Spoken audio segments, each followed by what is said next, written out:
በስመ አብ ወወልድ ወመንፈስ ቅዱስ አሐዱ አምላክ አሜን። እግዚአብሔርን የምትወዱት ይልቁንም እርሱ እግዚአብሔር አብልጦ የሚወዳችሁ የእግዚአብሔር ቤተሰቦች እንደምን ቆያችሁ? አሜን። የአምላካችን የእግዚአብሔር ስም የከበረና የተመሰገነ ይሁን። የምንማማረው ሥርዓተ ቤተክርስቲያን ነው። ከዚህ ቀደም በነበረን የትምህርት ክፍለ ጊዜዎች ስለ ሥርዓተ ቤተክርስቲያን ውስጥ ማድረግ ስለሚገባና ስለማይገባን ነገር ከቤተክርስቲያን ትርጉም ጀምሮ ሥርዓት ምንድነው የሚለውን የሥርዓትን አስፈላጊነት ተነጋግረን ነበር።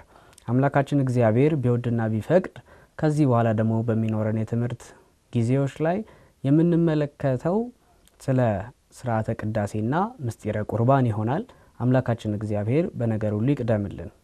እሺ እንግዲህ አስቀድመን የምንመለከተው ሥርዓተ ቅዳሴን ነው።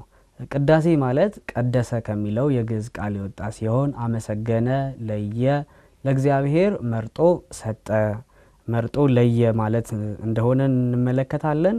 ቀደሰ ማለት አወደሰ፣ አመሰገነ፣ አከበረ ማለት ነው። እንግዲህ ቅድስት ቤተክርስቲያናችን ምስጢራትን ከምትፈጽምባቸው ሥርዓተ አምልኮዎች መካከል አንዱና ዋነኛው ምስጢረ ቁርባን የሚካሄድበት የጌታችን የአምላካችን የመድኃኒታችን የኢየሱስ ክርስቶስ ቅዱስ ሥጋውንና ክቡር ደሙን የምንቀበልበት የምንቆርብበት ሥርዓት የሚፈጸመው በዚህ በሥርዓተ ቅዳሴ ላይ ነው። ለዚህ ሥርዓተ ቅዳሴ ትልቁና ዋነኛው ምስጢር የሚፈጸምበት ነው። ቅዳሴ እንግዲህ በጸሎት ለጥያቄያችን መልስ ለማግኘት አምላካችንን እግዚአብሔርን የምናነጋግርበት ምስጋናችንን ስላደረገልንም ስላልተደረጉልንም ነገሮች እግዚአብሔር ለኛ ብሎ ያላደረጋቸው ስለሆኑ ያደረገልንም ነገሮች ሁሉ ያደረገልን ጤናችንን የሰጠን እስከዚህ ሰዓት ድረስ የጠበቀን አምላካችን እግዚአብሔርን የምናመሰግንበት ልዩ የሆነ የምስጋና ሰዓት የምስጋና አገልግሎት ከዛም በተጨማሪ ደግሞ የጌታችን የኢየሱስ ክርስቶስን ቅዱስ ሥጋና ክቡር ደም የምንቀበልበት ምስጢር የምንፈጽምበት በቅዱስ ሥጋውና በክቡር ደሙ የምንታተምበት ልዩ የሆነ አገልግሎት ነው። እንግዲህ በዚህ አገልግሎት ላይ ቅዳሴ ትምህርት አለው በራሱ ብዙ በቅዳሴ ላይ የቤተክርስቲያንን አስተምህሮ ዶግማውንም ቀኖናውንም የምንማረበት የትምህርት ክፍሎች አሉት። ቅዳሴ ምንባባት ይነበባሉ። በቅዳሴ ላይ መጽሐፍ ቅዱስ ይነበባል። አባቶቻችን ያስተማሩት ትምህርቶች በብዛት እናገኝበታለን። ቅዳሴ ላይ ሃይማኖተ አበው ይነበባል። ስለዚህ ቅዳሴ በራሱ ትምህርት ነው። ቅዳሴ በራሱ ደግሞ ጸሎት ነው። ወደ እግዚአብሔር የሚቀርብ ልመና ነው። እግዚአብሔርን ማነጋገር ነው። ጸሎት ማለት እንግዲህ ተናግሮተ ሰብእ ምስለ እግዚአብሔር ነው። ስለዚህ ሰው ከእግዚአብሔር ጋር የሚነጋገርበት ሰው እግዚአብሔር ጋር ስልክ የሚደውልበት ወይም ደግሞ ከእግዚአብሔር ጋር የሚጻጻፍበት መንገድ ማለት ጸሎት ነው። እግዚአብሔርን የምናናግርበት መንገድ ዋነኛው ጸሎት ስለሆነ ቅዳሴ ደግሞ ከጸሎት ሁሉ የሚበልጥ ጸሎት እግዚአብሔር በአካል የሚገኝበት ትልቅ የሆነ ጉባኤ ነው። ስለዚህ ቅዳሴ ጸሎት ነው። ቅዳሴ ትምህርት ነው። ቅዳሴ ምስጋና ነው። ልዩ የሆነ ሥርዓተ አምልኮ የሚከናወንበት ነው። ስለዚህ ቅዳሴ በጣም ልዩ የሆነ የቤተክርስቲያናችን አገልግሎት ነው ማለት እንችላለን። እንግዲህ ሥርዓተ ቅዳሴ ስናስቀድስ ሙሉን ቅዳሴ በአግባቡ ለማስቀደስ እንዲሁም ደግሞ ምስጢረ ቁርባንን ደግሞ ለመካፈል ዝግጁ ሆነን ለመቁረብ ዝግጁ ሆነን መገኘት ይኖርብናል። ቅዳሴውን አስቀድሰን እንዲሁ ብቻ ዝም ብለን መውጣት ይህ ተገቢ የሆነ ሥርዓት አይደለም። እንግዲህ በቅዳሴው መጀመሪያ ላይ ሃሌሉያ እመቦ ብእሲ ምእመናን በሚለው ክፍል ላይ ወደ ቤተክርስቲያን ለቅዳሴ የገባ ቅዱሳት መጻሕፍትን በአግባቡ የማይሰማ ቅዳሴው እስኪያልቅ ድረስ በአግባቡ ተከታትሎ የማይጨርስ የጌታን ሥጋና ደም ደግሞ የማይቀበል በሐዋርያት በአብጥሊ ሲኖዶስ እንዳወገዙት እኛም እናወግዛለን። ምክንያቱም በሰማያዊና በምድራዊ ንጉሥ ፊት መቆምን አቃሏልና ብሏል። ስለዚህ ቅዳሴ ላይ ማድረግ የሚገቡን ሥርዓቶች አሉ።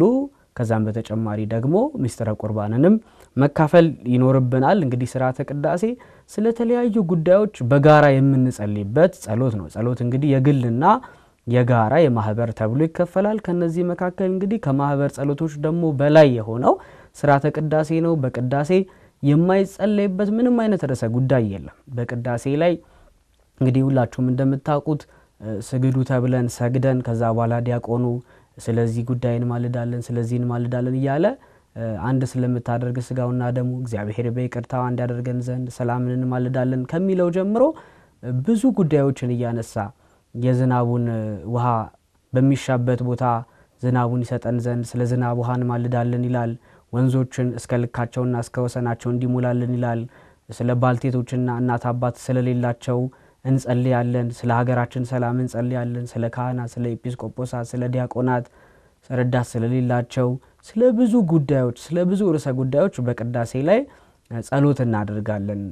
ይሄ ደግሞ በጣም ልዩ የሆነ ስርዓት ያደርገዋል። እነዚህን ሁሉ ጸሎቶች ደግሞ የምናደርገው በዜማ መሆኑ ደግሞ ኦርቶዶክሳዊ ተዋሕዶ ቤተክርስቲያን ምን ያህል ስንዱና ልዩ የሆነች ቤተክርስቲያን መሆኗን ያሳያል። ቅዳሴ እጅግ ልዩ የሆነ ዜማ ያለው ስርዓተ አምልኮ ነው። እንግዲህ ኦርቶዶክሳዊት የኢትዮጵያ ኦርቶዶክስ ተዋሕዶ ቤተክርስቲያን 14 ቅዳሴያት አሏት። የ14 ቅዳሴያት አሏት ሲባል 14ቱንም በአንድ ቀን ትቀድሳቸዋለች ማለት ሳይሆን እንደየበዓሉ እንደየዕለቱ እንደሚዘከረው ጉዳይ የጌታ በዓላት ሲሆኑ ቅዳሴ እግዚእ፣ እንዲሁም የእመቤታችን በዓላት ሲሆኑ ደግሞ ቅዳሴ ማርያምን፣ የሐዋርያት በዓል ሲሆን ደግሞ ቅዳሴ ሐዋርያትን እየቀደሰች ከነዚህም በተጨማሪ ደግሞ እዚህ ከስር የምትመለከቷቸውን 14 ቅዳሴያት ቤተክርስቲያናችን ትቀድሳለች።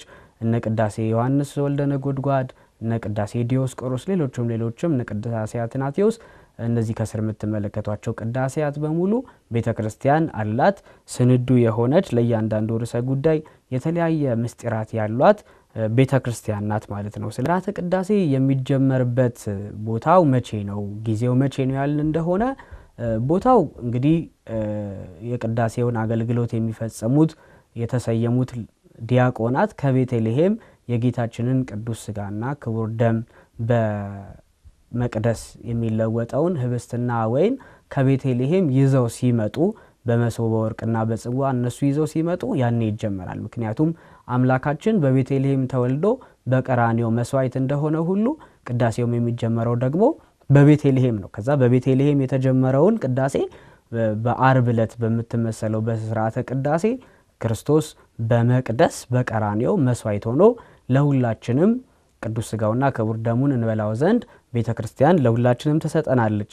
እንግዲህ ቅዳሴው በዚህ መልኩ ከተጀመረ በኋላ 3 ክፍሎች አሉት። ቅዳሴ የመጀመሪያው የዝግጅት ክፍል ወይም ግብዓተ መንጦላይት የምንለው ፕሪፓራቶሪ ሰርቫይስ የሚባለው ነው። ይሄ የመጀመሪያው ክፍል ሲሆን ሁለተኛው ክፍል ደግሞ ስርዓተ ቅዳሴው የሚጀመርበት ሲሆን ፕሪ አናፎራ ተብሎ ደግሞ ይጠራል።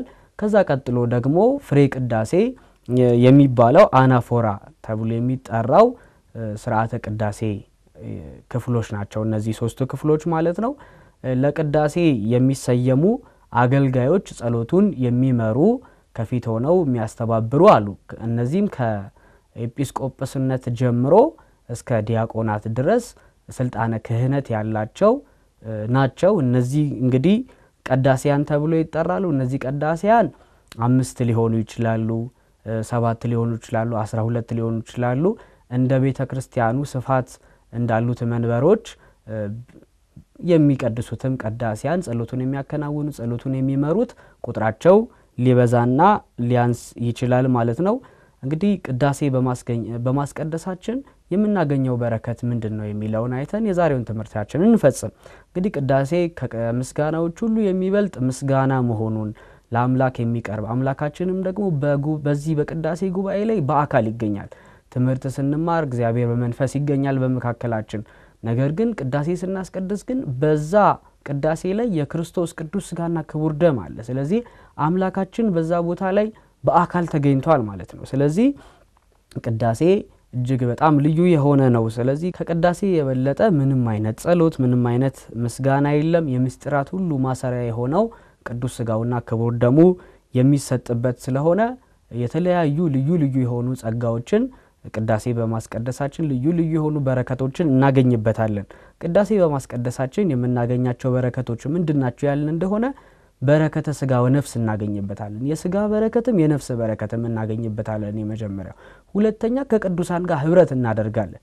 እኛ ከነ አባ ተክለ ሃይማኖት ጋር ከነ ቅዱስ ሚካኤል ጋር ከመቤታችን ከቅድስት ድንግል ማርያም ጋር ከነዚህ ጋር ሁሉ ነው የምናስቀድሰው። ምክንያቱም ከዚህ ቀደም በነበረን ትምህርት እንደተነጋገርነው ቤተክርስቲያን ማለት በምድር ያሉ የተዋጊዎችና በሰማይ ያሉ ድል የነሱ ክርስቲያኖች ህብረት ማለት ነው ቤተክርስቲያን ማለት። ስለዚህ የነዚህ አንድነት ስለሆነ በቅዳሴ ላይ ደግሞ የምንሳተፈው እዛ በአይን የምንታየው እኔና እናንተ ብቻ ሳንሆን ቅዱሳን መላእክት ያስቀድሳሉ።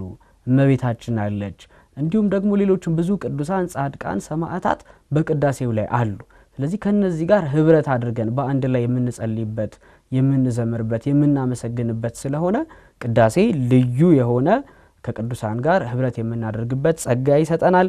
ከዛም በተጨማሪ ደግሞ ምስጢራት ሁሉ የሚፈጸሙት በቅዳሴ ላይ ነው።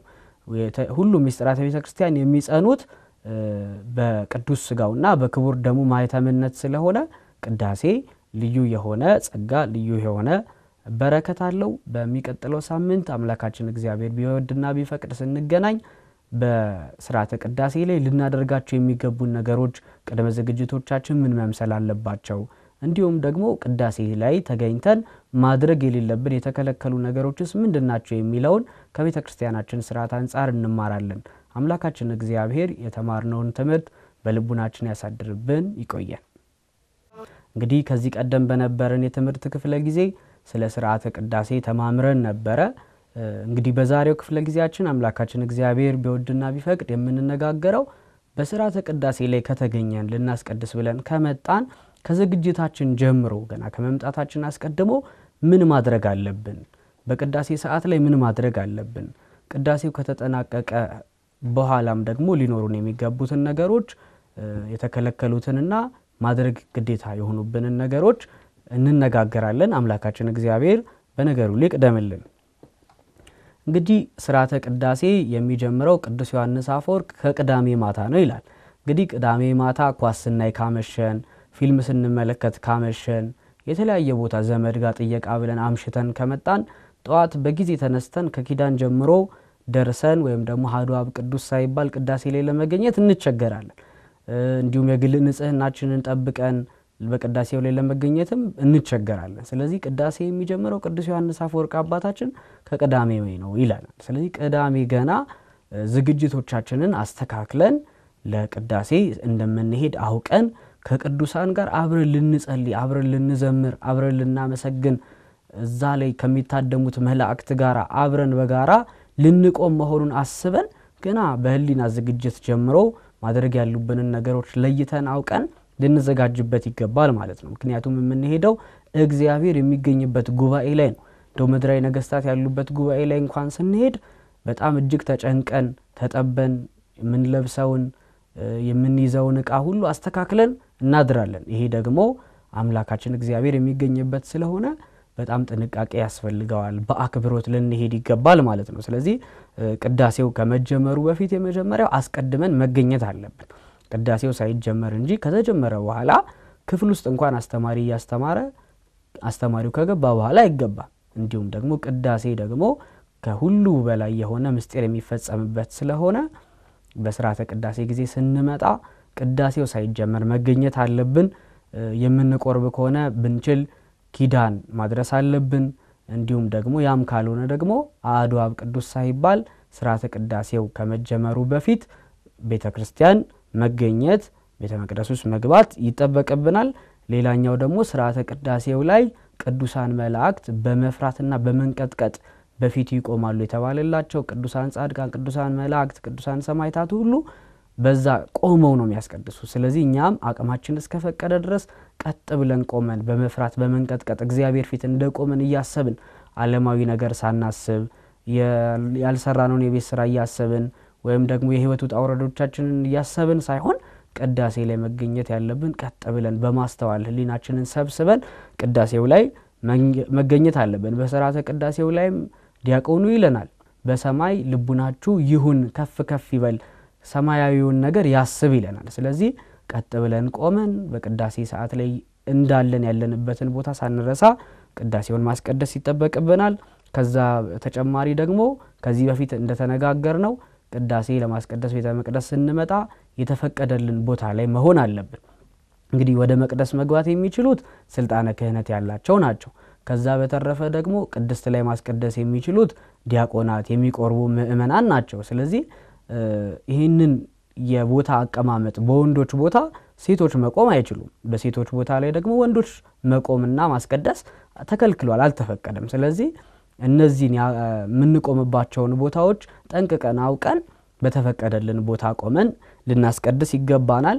ሌላኛው ወደ ቅዳሴ ስንመጣ ባዶ እጃችንን መምጣት የለብንም። እንግዲህ በእግዚአብሔር ፊት ራቁትህን አትቁም ተብሎ በቅዱስ መጽሐፍ እንደተነገረን አቅማችን የፈቀደውን ዕጣንም ጧፍም ዘቢብን ይዘን ወደ ቤተ መቅደስ ስንመጣ መባ ይዘን ለእግዚአብሔር ስጦታ ልናመጣ ይገባናል። አስራቱን በኩራቱን ልናመጣ ይገባናል።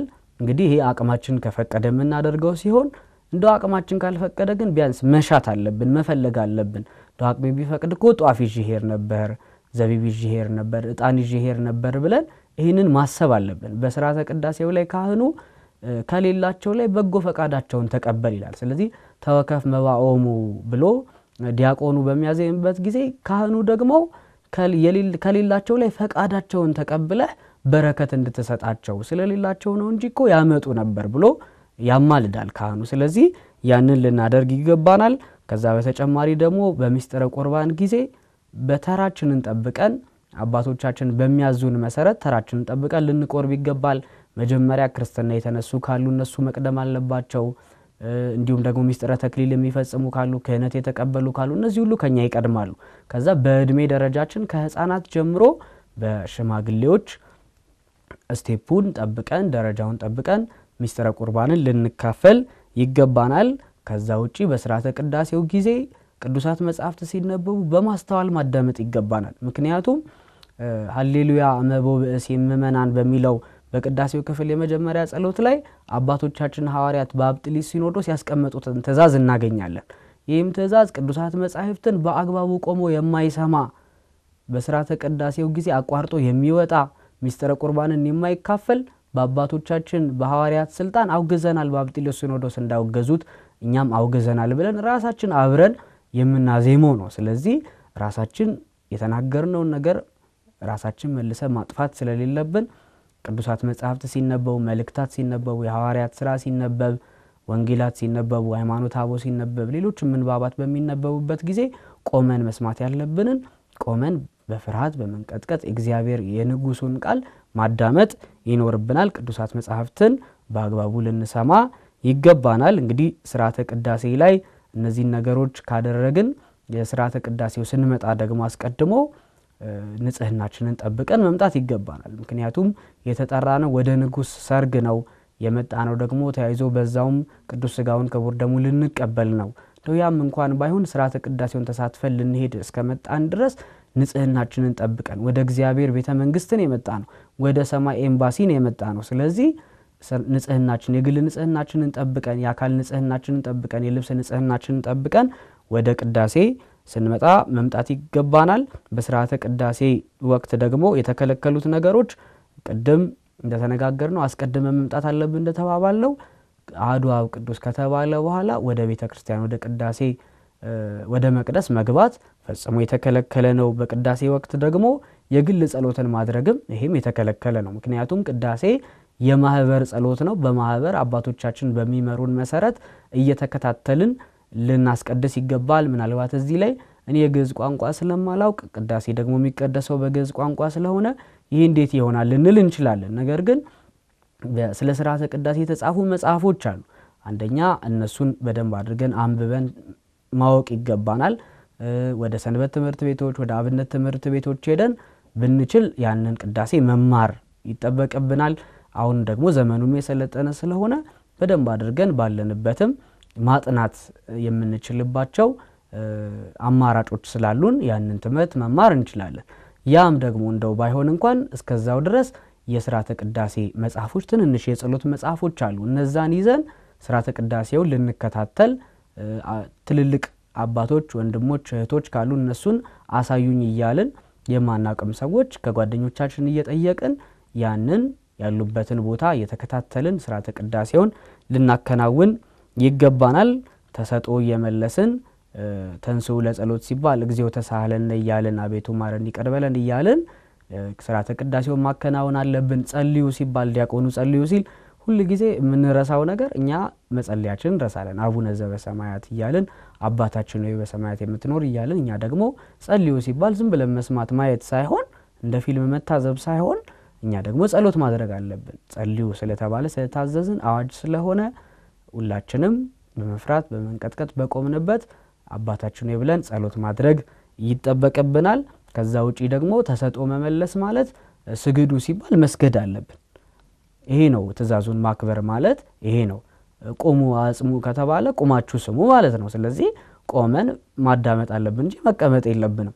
ይሄንን ካላደረግን ተሰጥኦን መመለስ ማለት በአፍ ብቻ በአንደበት ብቻ መመላለስ ማለት ሳይሆን ትእዛዛቱንም ደግሞ የሚባለውንም ነገር መፈጸም ማለት ነው። ከዛ በተጨማሪ ደግሞ እቱ በሰላም ሳይባል በሰላም ግቡ ሳይባል ቅዳሴ አቋርጦ መውጣት እንደው በህመም በተለየ አይነት ምክንያት የተለያዩ ችግሮች በጣም ከአቅም በላይ የሆኑ ነገሮች ካልገጠሙን ስርዓተ ቅዳሴን አቋርጦ መውጣት የሰማይና የምድር ንጉስ የሆነውን እግዚአብሔርን ማቃለል ስለሆነ እርሱን መናቅ ስለሆነ ይሄ በጣም በጣም ትልቅ ትኩረት ልንሰጠው የሚገባና ሁላችንም ልናስብ የሚገባ ነገር ነው። አስቀድመን የምናቅ ከሆነ ስርዓተ ቅዳሴውን ሙሉን ማጠናቀቅ ማንችል ከሆነ ወደ ቤተክርስቲያን አለመግባት በቅጽሩ ሆኖ በግቢ ውስጥ ሆኖ ቀድሞ ነገር ያንን ቅዳሴ መከታተል የተሻለ ነው ማለት ነው። ከዛ በተጨማሪ ደግሞ የግል ወሬ ማውራት ስልካችንን ሳይለንት ሳናደርግ ገብተን ስርዓተ ቅዳሴውን መረበሽ ይሄ በጣም ፈጽሞ የተከለከለ ነው። እንግዲህ ወደ ቤተ መቅደስ እንገባ ሌላው ደግሞ ጫማችንን አውልቀን መግባት ይሄ ግዴታችን ነው። ከዚህ በፊትም ተማምረናል። ስለዚህ ስርዓተ ቅዳሴ ላይ ስንገባ ጫማችንን በንጹህ ፌስታል አድርገን ወይም ደግሞ በሌላ መያዣ አድርገን መግባት ይገባናል እንጂ እንዲሁ ዝም ብለን ደግሞ ጫማችንን ቤተ መቅደስ ውስጥ ዝም ብለን ምንጣፉ ላይ መጣል አይገባንም። የቤተ መቅደሱን ንጽህና መጠበቅ ስላለብን ማለት ነው። እንግዲህ በአጠቃላይ ቅዳሴ ማለት ምስጋና ማለት ነው። ትምህርት የምንማርበት ነው። ልዩ ሆነ ስርዓት አምልኮ የምንፈጽምበት ነው። እንግዲህ ቅዳሴያን ደግሞ የሚባሉት የስርዓተ ቅዳሴውን ጸሎት የሚመሩ ማለት ናቸው እንጂ እኛ እንዲሁ ዝም ብለን ልንከታተል ልንታዘብ በመጣን ኳስ እንደው ሲጫወቱ ኳስ ተጫዋቾች ስቴዲየም ውስጥ እንደሚመለከተው በቴሌቪዥን እንደሚመለከተው ዝብልና እየመጣን አይደለንም። እኛ ራሳችን አብረን ቅዳሾች ነን። እነሱ ግን የሚለዩት እነዚህ አባቶች ጸሎቱን የሚመሩ ትእዛዝ የሚሰጡ ለኛ የሚያስተባብሩ ሚስጥራትን የሚፈጽሙ ናቸው ማለት ነው። ስለዚህ ከነርሱ ጋር ሆነን እግዚአብሔር በረከተ ስጋ በረከተ ነፍስ እንዲሰጠን የታዘዝናቸውን ነገሮች በመጠበቅ ተው የተባልናቸውን ነገሮች በመተው ስርዓተ ቅዳሴውን ልናከናውን ይገባል። እንግዲህ ሁላችንም በዚህ በምድራዊቷ ቤተክርስቲያን አስቀድሰን በሰማይ ካሉ ቅዱሳን ጋር አብረን ወራሾች እንድንሆን አምላካችን እግዚአብሔር ይርዳን። ለቀጣይ ስንገናኝ በቅዳሴ ወቅት ስለምንፈጽመው ስለሚስጥረ ቁርባንም ደግሞ እንማማራለን። እስከዛው ቸር ቆዩ።